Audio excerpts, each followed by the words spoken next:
Praise the Lord. தேவனுக்கு மகிமை உண்டாவதாக.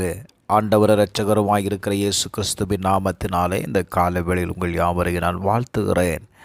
இந்த நாளுக்கான தேவனுடைய வார்த்தை நீதிமொழிகள் 4வது அதிகாரம் 7வது வசனம்.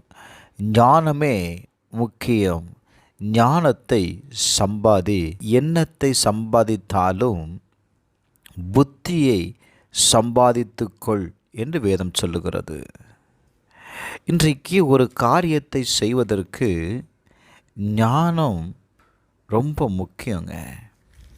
இன்றைக்கி அநேக காரியங்களை, அநேக ஆசீர்வாதங்களை நாம் இழந்து விடுகிறோம். எதில் இழந்து விடுகிறோம்? ஞானம் இல்லாததுனால நம்ம சில ஆசீர்வாதங்களை நாம் இழந்து விடுகிறோம். வேதம் சொல்லுகிறது ஞானம் முக்கியம், ஞானத்தை சம்பாதிக்கணுமா. அந்த வார்த்தை சொல்லுகிறது ஞானத்தை சம்பாதி, புத்தியையும் சம்பாதி, என் வாயின் வார்த்தைகளை மறவாமலும் விட்டு விலகாமலும் இரு.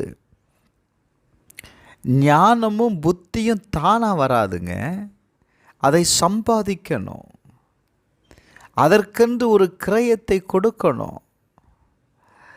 நீ வேதத்தை வாசிக்கும் பொழுது இந்த வார்த்தைகளை உங்கள் இருதயத்தில் இருக்கும் பொழுது தான் இந்த வார்த்தை வேதம் சொல்லுது பாருங்களேன். நீ அதை மேன்மைப்படுத்து.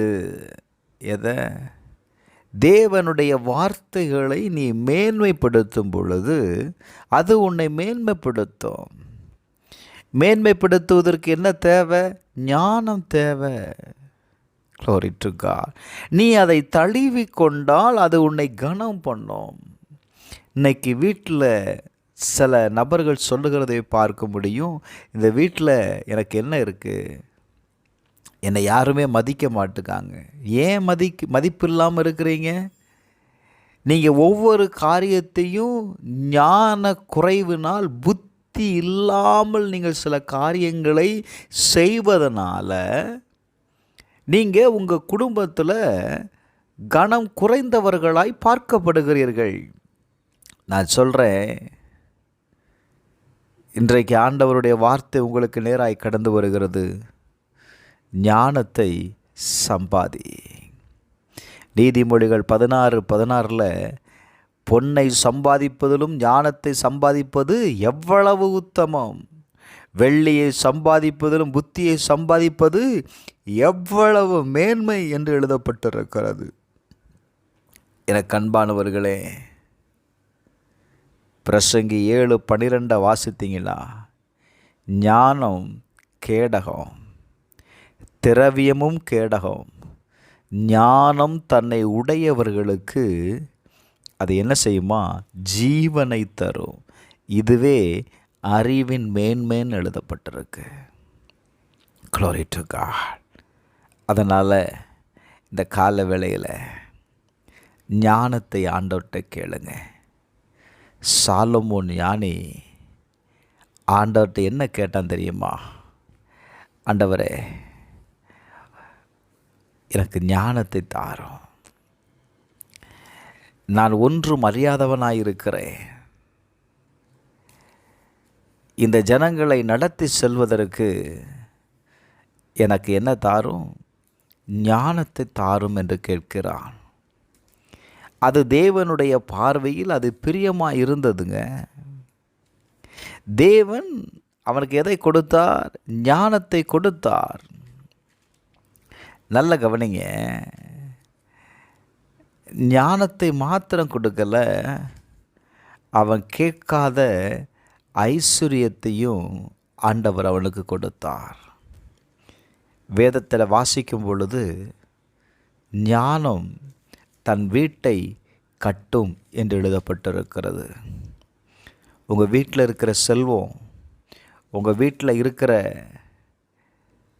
ஆஸ்தி உங்கள் வீட்டை கட்டாது. உங்கள் வீட்டை கட்டி எழுப்பணும் அப்படின்னா ஞானம் ரொம்ப அவசியம். இன்றைக்கு ஞானம் இல்லாததுனால தான் நிறைய காரியத்தை நம்ம இழந்து விடுகிறோம். ஆண்டவர்கிட்ட கேளுங்க, ஆண்டவரே எனக்கு ஞானத்தை தாரும், என் குடும்பத்தை கட்டி எழுப்புவதற்கு வேண்டிய ஞானத்தை தாரும், என் வீட்டை கட்டி எழுப்புவதற்கு வேண்டிய ஞானத்தை தாரும், இந்த வேலையை செய்வதற்கு வேண்டிய ஞானத்தை தாரும். கேளுங்க, ஞானம் உன் வீட்டை கட்டும். பரலோக பிதாவே, எங்கள் வீட்டை எங்கள் குடும்பத்தை கட்டி எழுப்புவதற்கு வேண்டிய ஞானத்தை எங்களுக்கு தாரும். ஞானம் இல்லாததுனால அநேக ஆசீர்வாதங்களை நாங்கள் இழந்துட்டோம்ப்பா. இந்த கால வேளையில் ஆண்டவரே, சாலமோனை கர்த்தர் ஆசீர்வதித்த தேவன், அவனுக்கு ஞானத்தை கொடுத்தீர், ஐஸ்வர்யம் கடந்து வந்ததப்பா. இன்றைக்கு எங்கள் ஒவ்வொருவருக்கும் ஐஸ்வர்யத்தை சம்பாதிக்கக்கூடிய ஞானத்தை தாரும். இயேசுவின் நாமத்தில் ஜெபிக்கிறேன் பிதாவே, ஆமென்.